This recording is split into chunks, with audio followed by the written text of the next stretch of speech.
Vamos chamar já o próximo palestrante, que é o professor Mário Vinícius Clausen Spinelli.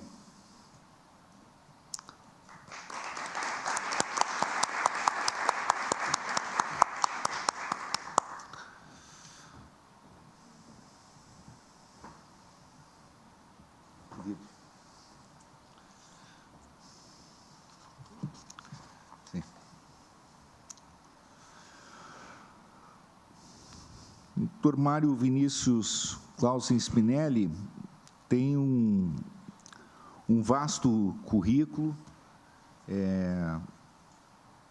Então, o doutor Lucas não me deixou aqui o currículo todo do Dr. Mário Vinícius Clausen Spinelli para leitura, porque senão ficaria ocupando aqui 2 horas lendo o currículo dele.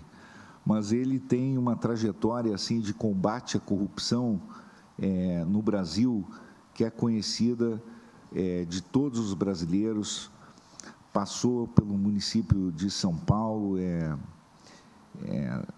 da carreira pública. Hoje ele ocupa o cargo de diretor executivo de governança e conformidade da Petrobras, é doutor em administração pública e governo pela FGV de São Paulo, é mestre em administração pública pela FJP Minas Gerais, e realmente para nós é um orgulho desfrutar da confiança e da amizade do Mário Vinícius Clausen Spinelli, que é um dos quadros públicos mais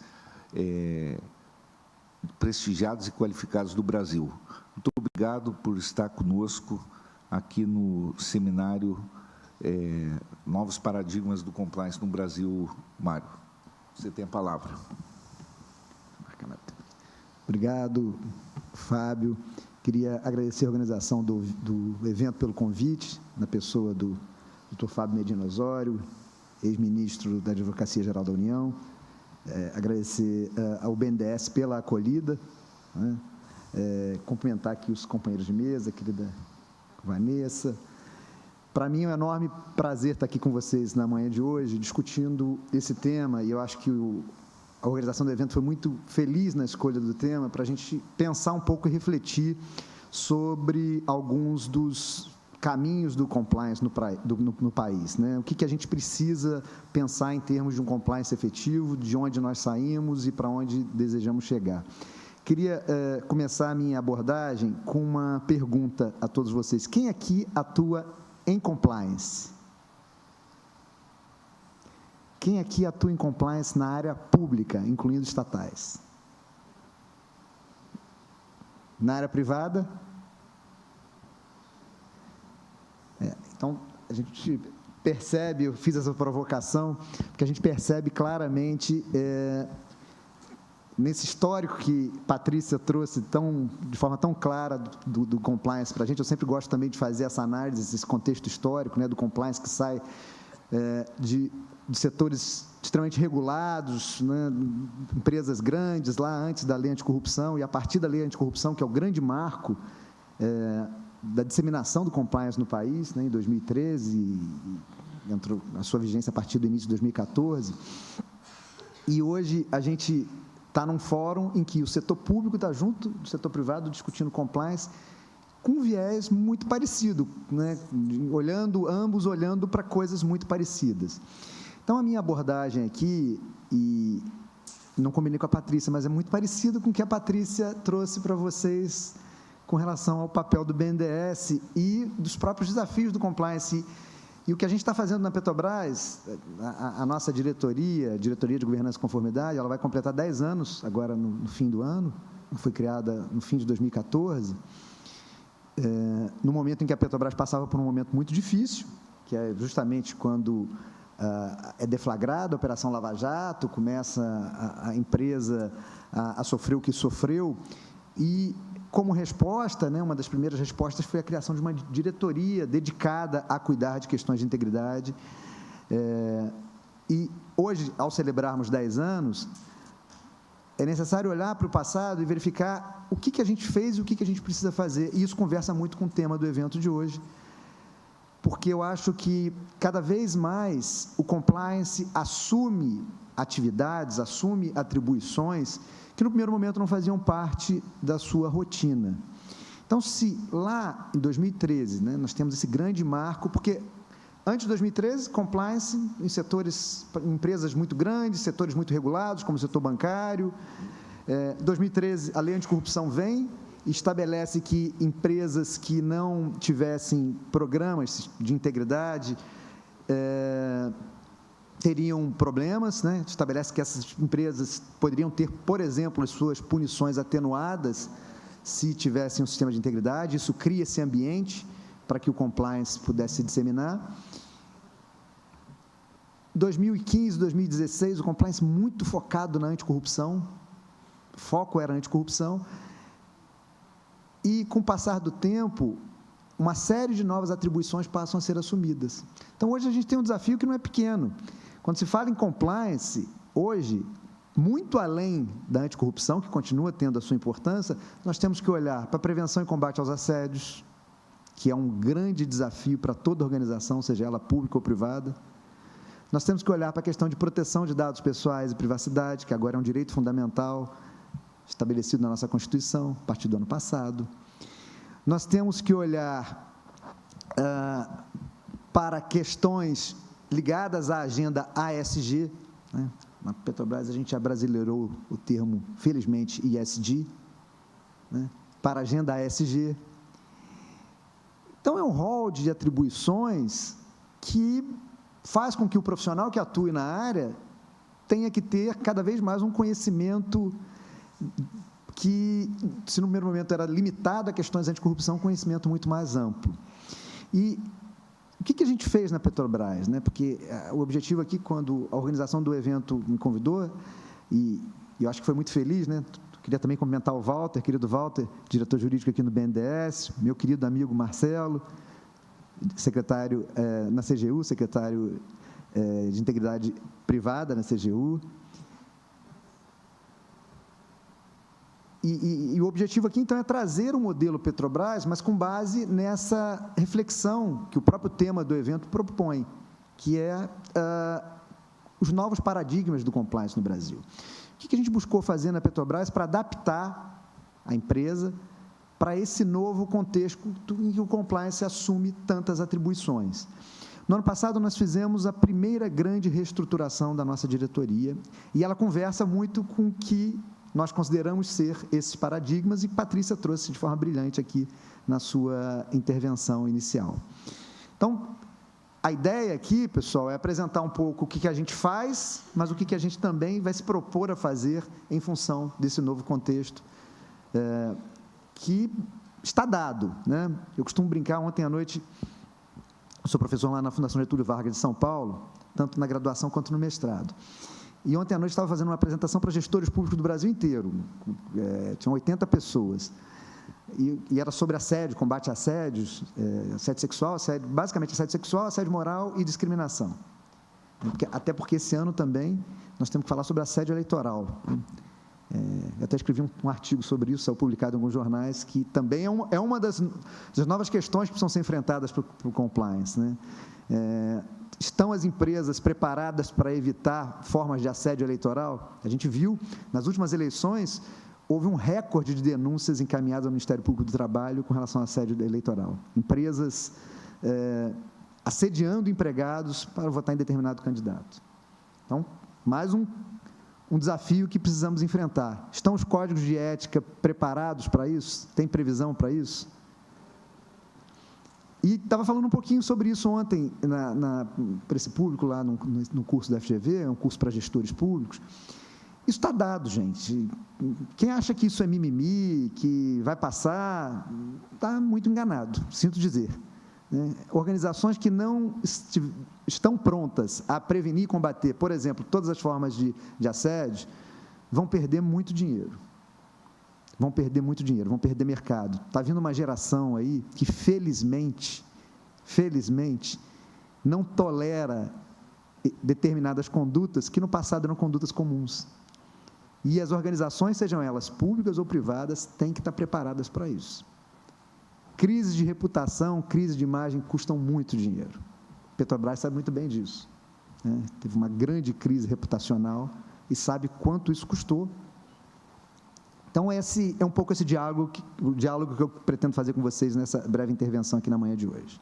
Então, não vou detalhar esse histórico, mas só para registrar, né, que nós temos na Petrobras uma diretoria dedicada ao compliance, é uma diretoria de governança e conformidade, que foi criada lá no fim de 2014, como eu disse, esse ano completará o seu aniversário de 10 anos, e a gente vai fazer aí, certamente, uma grande celebração com relação a isso.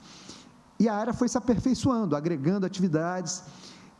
Na Petrobras, nós somos 8 diretores, e mais o presidente da companhia, esse grupo que compõe a diretoria executiva da companhia, que é o núcleo central das decisões administrativas da companhia, o que dá a nós a importância de fazer parte da diretoria, mas que dá também uma responsabilidade muito grande, porque nós somos a única diretoria que tem o poder de veto com relação a pautas que apresentem problemas de conformidade processual. Então, é uma responsabilidade enorme. Você está na maior empresa da América Latina, em valor de mercado, com essa tarefa, né, decisões que envolvem bilhões, a gente brinca na Petrobras, não tem decisão de menos de bilhão. A empresa vai investir nos próximos 5 anos mais de 500 bilhões de reais, né, um orçamento gigante da Petrobras. E aí ter esse sistema de conformidade desenhado para que funcione bem, mas que também não faça com que a empresa perca eficiência, é um baita desafio, né? Então, é nisso que a gente tem trabalhado. Queria também cumprimentar a equipe, a nossa equipe aqui, tem muita gente que eu estou vendo que é da nossa equipe lá da Petrobras, conosco. Para nós é um prazer ter todo mundo aqui dialogando, discutindo, pensando, refletindo, porque é nesse tipo de evento que a gente pensa fora da caixinha, né? Senão a gente fica fazendo a mesma coisa sempre, e essa inquietude faz com que nós possamos avançar e fazer coisas diferentes e desenvolver ainda mais o que a gente é capaz de fazer. Então, eu confesso que eu gosto muito do termo integridade, sistema de integridade. Recentemente, até escrevi um artigo que virou um capítulo de um livro editado pela USP sobre isso. Porque eu acho que o conceito de integridade ele vai além do compliance. Quer dizer, se o compliance, num primeiro momento, tem muito a ver com cumprimento de normas, né, embora esse conceito já seja até um conceito superado, quando se fala em integridade, a gente vai muito além disso. A gente está falando de um conjunto de estruturas, de normas, de instrumentos, de gerenciamento e controle que buscam fazer com que a organização ela seja mais transparente, seja mais ética, seja capaz de cumprir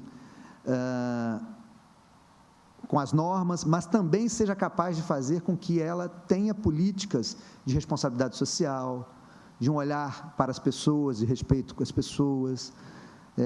Então, eu gosto muito desse termo, né? Vamos trabalhar na construção de um sistema de integridade, né, que vai além de estar de acordo com as normas. E a nossa estrutura, é muito chato ficar falando de estrutura, né? Mas é só para... A gente trouxe esse slide só para vocês entenderem que ela busca conversar com o tema desse seminário. Porque hoje, se alguém me perguntar o que você acha que é o novo paradigma do compliance, eu acho que o novo paradigma do compliance além de tratar de anticorrupção, é tratar de outras questões, como eu disse aqui, combate a assédios e discriminação, proteção de dados pessoais, capacidade de investigar, respeitando as pessoas. Apenas dando um exemplo, né? Nós estávamos acostumados a investigar fraude e corrupção. Aí agora passamos a ter que investigar assédios. Hoje, Fábio, nós recebemos um canal de denúncia da Petrobras em torno de 200 denúncias mês. Quando nós criamos o canal lá no fim de 2015, a maior parte das denúncias era fraude e corrupção. Hoje, a maior parte das nossas denúncias é de denúncia relacionada à violência no trabalho. Mudou a coisa, porque hoje há uma percepção muito grande de que isso precisa ser combatido, precisa ser prevenido, precisa ser combatido.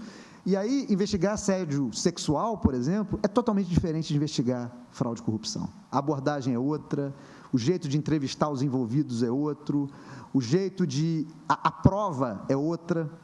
Em muitos casos, A prova é a palavra de um contra o outro. Vejam bem, e isso, para quem aqui atua na área pública, é um desafio maior do que quem atua na área privada.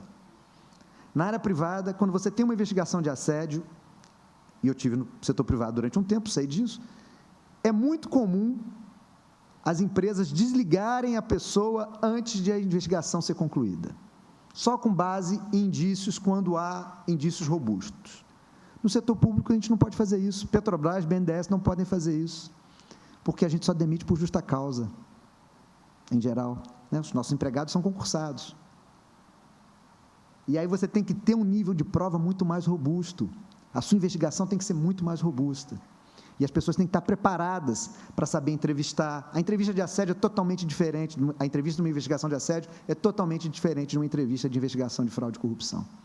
Então, é um desafio enorme para as organizações cuidarem desse tipo de assunto. Lá na Petrobras, hoje, quando a gente fala em investigar assédio, nós temos uma discussão, que é uma discussão que vai além do que as pessoas, num primeiro momento, percebem como importante. Hoje, nós estamos discutindo, por exemplo, será que eu tenho que investigar casos de assédio, por exemplo, assédio moral, quando a vítima não se sente assediada? Quando um terceiro relata o fato? Será que eu tenho o dever de investigar? Acontece. Terceiro relata, olha, às vezes assédio sexual, fulano de tal está assediando lá um subordinado. Aí você vai entrevistar o subordinado, a pessoa fala, não, eu não me senti assediada. Nós precisamos investigar isso. É um dever das organizações investigar isso. Então, esse tipo de debate a gente precisa fazer para aprofundar as nossas atividades. Então, esse é um primeiro grande desafio que eu acho que nós temos. Tem um outro grande desafio, que é trabalhar com ferramentas relacionadas, por exemplo, à ciência de dados, para aperfeiçoar a atividade do compliance. Hoje, nós temos um ferramental muito poderoso que precisa ser incorporado à ação de compliance. Apenas dando um exemplo, né? A Petrobras é uma empresa de engenharia, que tem regra para tudo, tem norma para tudo. Nós temos na Petrobras mais de 26 mil normas internas. 26 mil normas internas. A gente tem regra até para subir escada. Eu sempre falo sobre isso, porque a gente recebia lá na ouvidoria denúncia que quando uma autoridade ia palestrar, para subir 2 degraus, se não segurou no corrimão, essa é uma infração. Há uma norma da Petrobras, uma norma interna da Petrobras. Dia desse, Fábio, eu passei uma vergonha lá em Brasília, estava num evento, organizado até pela CGU, lá no Marcelo, lá no auditório da Apex, e nós saímos para almoçar. E aí o carro estava me esperando, o carro lá da Petrobras, e eu falei, vamos juntos, vamos no carro da Petrobras. Nós éramos 4 pessoas.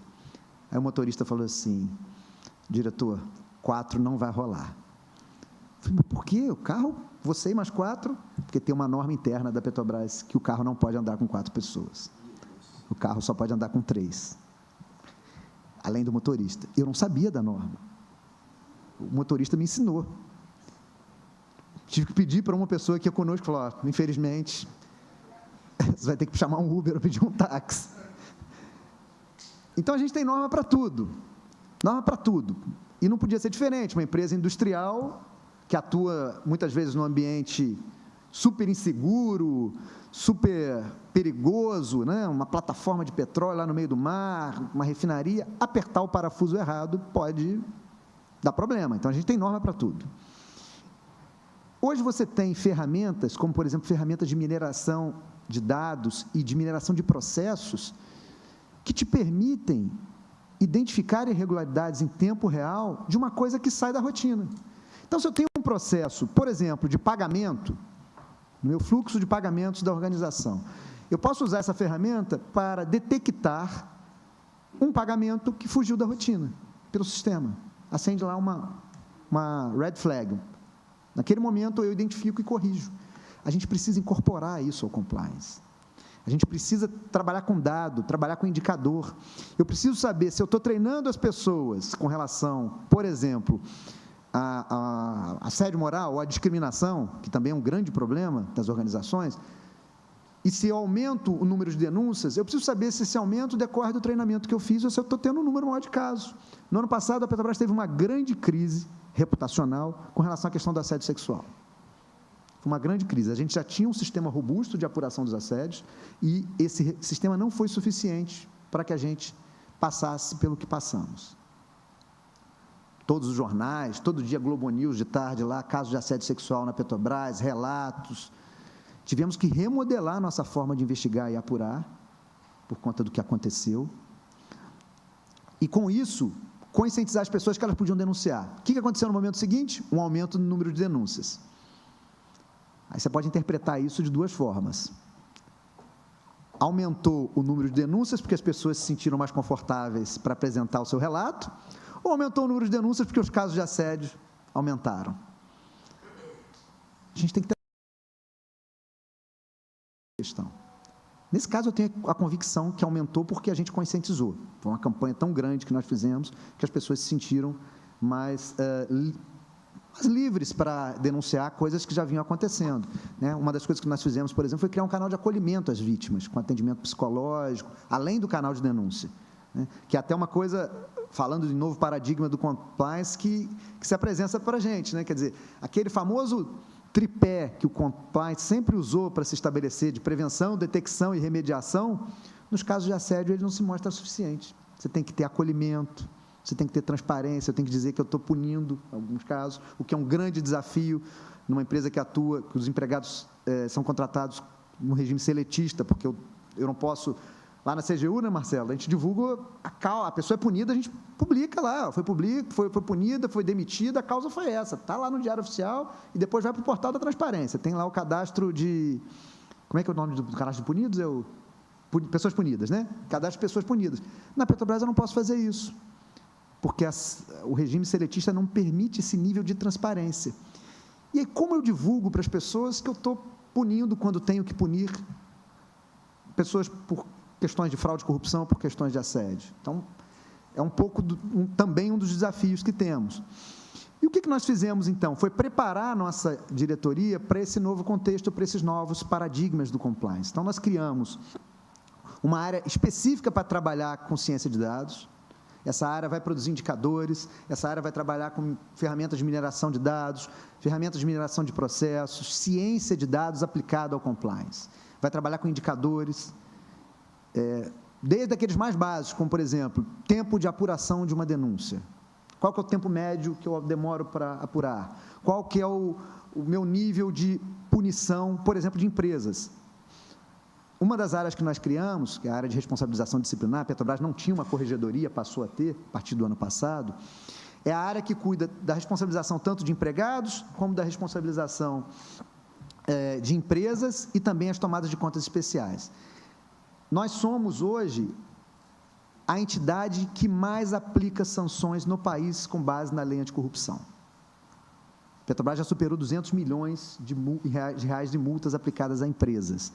Nós respondemos mais ou menos por algo em torno de 20% de todas as sanções aplicadas no país, com base na lei anticorrupção. Quer dizer, a gente tem sido bem severo na hora de aplicar a lei. Eu tenho que ter indicador com relação a isso. Qual que é o percentual dessas multas que eu estou recebendo? Se eu estou recebendo pouco, é porque as empresas estão judicializando ou porque o meu processo tem problemas e aí esses processos estão sendo anulados na justiça? A gente precisa entender. Então, o indicador vai trazer essa resposta para a gente. E eu acho que as áreas de compliance têm que se preparar para isso, para ter indicador. Hoje, tem muito pouca gente trabalhando com indicador de compliance. A verdade é essa. Muito pouca gente fazendo isso. A gente ainda usa muito pouco ciência de dados aplicada ao compliance. Então, a gente junta na diretoria, né, nós temos aqui 4 gerências executivas, uma de governança, que é uma área, na Petrobras a gente junta a governança com conformidade, porque o processo decisório está intimamente ligado ao compliance. A gente tem uma área de conformidade, que é o compliance propriamente dito, uma área de investigações internas, uma área de responsabilização disciplinar, que é a nossa corregedoria, uma área de privacidade e proteção de dados pessoais, né, nós somos... uma das nossas gerentes é encarregada pelo tratamento de dados pessoais na Petrobras, cumprimento da Lei Geral de Proteção de Dados Pessoais, e uma área para tratar de ciência de dados. Então, já falei sobre isso, né? Nós criamos aí a corregedoria e também criamos, a partir do ano passado, uma gerência especializada em trabalhar, em tratar e investigar casos de assédio e discriminação. Essa gerência foi comandada, foi selecionada para esse cargo uma mulher, porque uma questão óbvia, né? As mulheres são as principais vítimas dos casos de assédio, e a Petrobras é uma empresa extremamente masculinizada, 83% dos nossos empregados são homens, só 17% são mulheres, né? Nós temos uma pequena parcela do público LGBTQIA+, mas é pequeno, não é relevante nesse percentual, mas essa parcela é muito importante para nós quando a gente fala de discriminação, por exemplo, numa empresa masculinizada, a gente tem que treinar as pessoas para que nós possamos prevenir e impedir qualquer forma de discriminação, porque isso é um desrespeito às pessoas. Para nós, o respeito às pessoas é um pilar, está consignado no nosso plano estratégico para os próximos 5 anos, o respeito às pessoas e a não aceitação a qualquer forma de discriminação. Bom, eu já falei um pouquinho sobre o uso de tecnologia avançada, eu acho que também, como eu disse, é um baita desafio. Quando a gente criou essa área, a gente fez um processo seletivo para escolher o titular, o gerente titular. E o escolhido é uma pessoa, um dos maiores especialistas em ciência de dados no país. E eu falei com ele, cara, você tem um baita desafio, porque aqui a gente está colocando todas as fichas em que isso aqui pode revolucionar o jeito de fazer compliance, né? Fazer com que o compliance tenha mais condições de atuar de forma concomitante com a gestão e dando respostas muito rápidas. Bom, falar um pouquinho, já estou chegando mais ao fim da apresentação, porque eu acho que quando se fala em compliance também é importante tratar junto a questões de governança. E na Petrobras a governança tem um papel fundamental. Por quê? Porque nós somos uma empresa que é uma sociedade de economia mista. Empresa estatal, sociedade de economia mista. Então, numa empresa que tem interesses privados e interesses públicos no mesmo espaço. Como fazer com que esses interesses estejam minimamente alinhados, ou se não estiverem, que o processo decisório possa proteger o interesse do acionista controlador, que é o governo federal, e dos acionistas minoritários.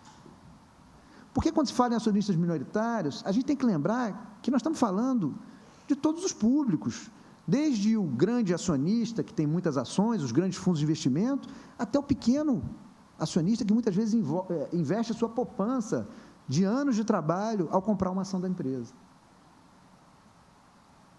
E aí nós temos que ter uma governança muito sólida para que esses interesses estejam protegidos pelo nosso processo decisório.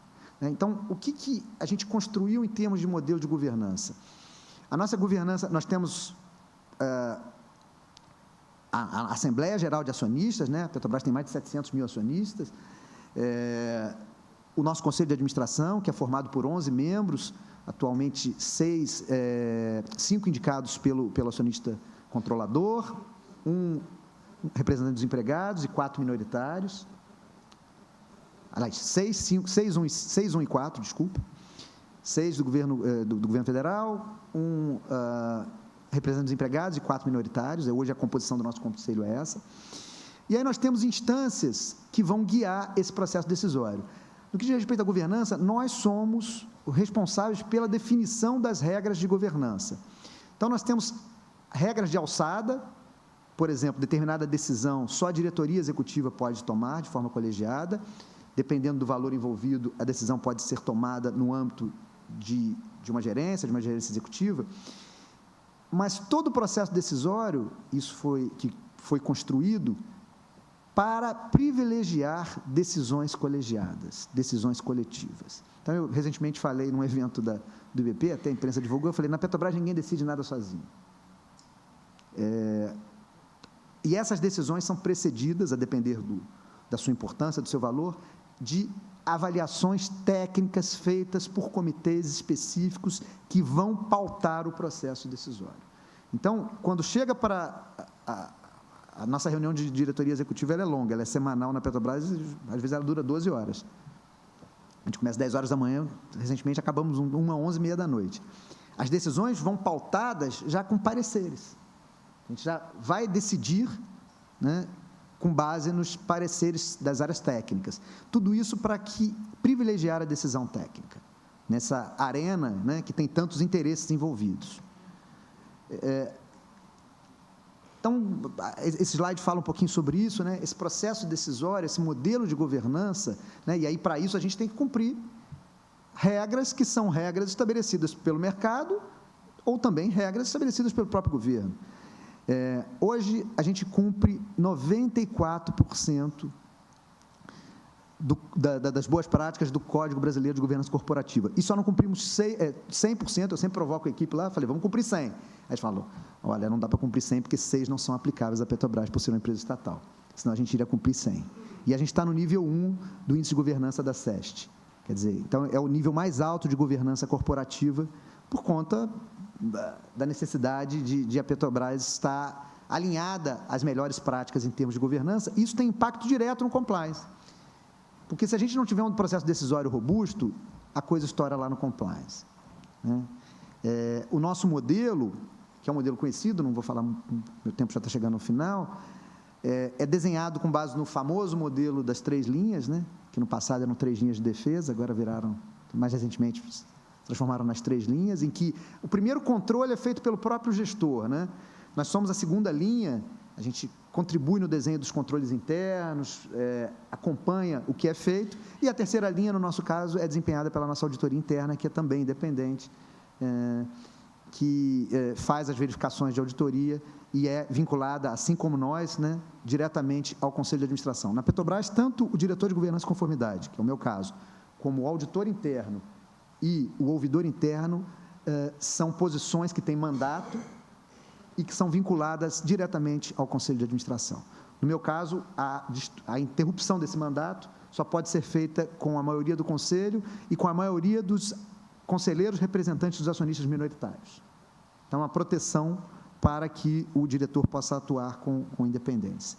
Então, aí a gente tem um conjunto de regras de compliance, atuamos nas mais diversas frentes, né, desde a parte mais preventiva, com os nossos treinamentos, que eu sempre gosto de parabenizar a equipe que trabalha, os treinamentos são muito bons, a parte de produção de material, temos uma cartilha, quem ainda não conhece, eu convido a conhecer, sobre assédio moral, assédio sexual e discriminação, que eu ouso dizer que é o melhor material produzido no país sobre o assunto, é super fácil de entender e é muito bonita, bem diagramada e muito consistente do ponto de vista teórico, é muito boa, tem várias empresas que dão um relato, que falam, esse material aqui é muito, muito bem feito, porque a equipe que trabalha lá, e muita gente que eu estou vendo aqui, é simplesmente brilhante. Na Petrobras é fácil fazer as coisas porque as pessoas são muito boas. Quando eu voltei para a Petrobras, eu falei assim, nossa, como é bom estar de volta, como é bom ver tanta gente boa aqui. Nossa equipe é muito qualificada. Então, temos o nosso Código de Conduta Ética, que está passando por uma reformulação esse ano, e a gente está fazendo de forma participativa, os empregados da Petrobras contribuindo, então é um processo que vai durar o ano inteiro, com as pessoas sugerindo, porque a gente acha que isso dá um sentimento de pertencimento, né, as pessoas colaborando com a construção de um novo Código de Conduta Ética. Nós temos um Código de Conduta Ética específico para fornecedores e temos a nossa política de compliance, né? Falando sobre prevenção e suporte à decisão na prática, né, uma das tarefas que a nossa área mais faz é a emissão de pareceres de conformidade. Então, as principais decisões da Petrobras, nelas é necessário um parecer de conformidade, a gente analisa questões de conformidade, a questão de norma, treinamento, os nossos due diligence de integridade de empresas. Empresas, para contratar com a Petrobras, tem que ter um sistema de integridade robusto. A gente já fez mais de 33 mil análises de empresas com relação à integridade dessas empresas. Então, a gente verifica várias questões, se as empresas têm um compliance robusto, a depender do risco que representam, e, a partir de outubro do ano passado, nós começamos a inserir nessa análise questões relacionadas à proteção aos direitos humanos. Então, as empresas, para se relacionar com a Petrobras, vão ter que ter políticas de prevenção e combate aos assédios, proteção de dados pessoais. Então, é um rol de coisas que nós fazemos, e agora estamos formatando um programa, a Renata, minha gerente executiva de conformidade, detesta que eu fale isso antes do negócio ficar pronto, mas eu já falo, que é para estimular e colaborar com pequenos e médios fornecedores para que eles possam desenvolver também políticas de compliance. Nós vamos ajudar, Fábio, vamos compartilhar os nossos treinamentos, fornecer o nosso material didático, para que essas pequenas empresas, porque a nossa cadeia de fornecedores é gigante, nós temos mais de 230 mil fornecedores cadastrados, e a gente acha que temos um papel importante de fomentar a integridade nessa rede de fornecedores, né? Tratamento do nosso ambiente correcional, não vou falar sobre isso, a gente tem um sistema correcional bem robusto, que vai desde o recebimento da denúncia até a apuração e a aplicação de sanções. E, para finalizar, um pouco dos nossos números no ano passado, que dão ideia de como essa área é robusta, né? O nosso EAD de prevenção e combate à discriminação e assédio teve a participação de 39 mil empregados. Nós emitimos mais de 5.300 background checks de integridade, que é uma avaliação de todos aqueles que vão ocupar uma função gerencial na Petrobras. A gente faz uma avaliação prévia de questões de integridade daquela pessoa, se ela pode ocupar aquela função. E essa avaliação identifica desde questões de conflito de interesse até eventuais vedações de ordem legal, como condenações, etc. Nós fizemos isso só no ano passado, mais de 5.300 avaliações nesse sentido. Emitimos 1.676 pareceres, assessorias e orientações pelas nossas unidades, 1.056 denúncias apuradas pela área no ano, 2.370 avaliações de integridade de empresas e 41 processos administrativos de responsabilização de empresas com base na lei de anticorrupção finalizados, e aí esse número aí de mais de 200 milhões em multas aplicadas, né? O último slide, para finalizar, a gente tem uma pesquisa anual de conformidade que eu acho que toda empresa que tem um compliance bem estruturado precisa fazer para identificar o que precisa ser feito, para onde pode caminhar para melhorar as suas ações. Então, a gente tem 27 perguntas que são feitas aos empregados da Petrobras, feito por um instituto independente, sobre as nossas ações. Desde perguntas como, olha, se eu souber de uma denúncia, eu vou denunciar, se eu souber de uma irregularidade, eu vou denunciar, se eu acho que o meu chefe é íntegro, tem um monte de pergunta que a gente faz lá nessa pesquisa, desde 2015, e no ano passado nós tivemos o maior índice de favorabilidade, né? Superamos a casa dos 80%, que nos dá, para nós é um retorno muito grande de como a cultura de integridade está disseminada na companhia, né? E aí a Petrobras acabou vencendo aí uma série de prêmios no ano passado, né? Ganhamos aí, fomos premiados no concurso de boas práticas na ética pela Comissão de Ética Pública, está aqui o meu amigo Edson Teles, que era presidente da CEP, e fomos a única empresa brasileira premiada nas 5 categorias do Movimento Transparência 100% do Pacto Global da ONU. Eram 5 categorias, nós fomos premiados nas 5 categorias, e um pouco aí do reconhecimento desse trabalho de uma equipe que é brilhante. Então, eram essas as minhas contribuições, tentando conversar um pouquinho com esse título, né, que foi dado a esse evento. Queria agradecer a todos pela atenção, a mim dispensada, agradecer ao BNDES pela acolhida mais uma vez e aos queridos amigos aí pelo convite. Um prazer estar com vocês aí na manhã de hoje.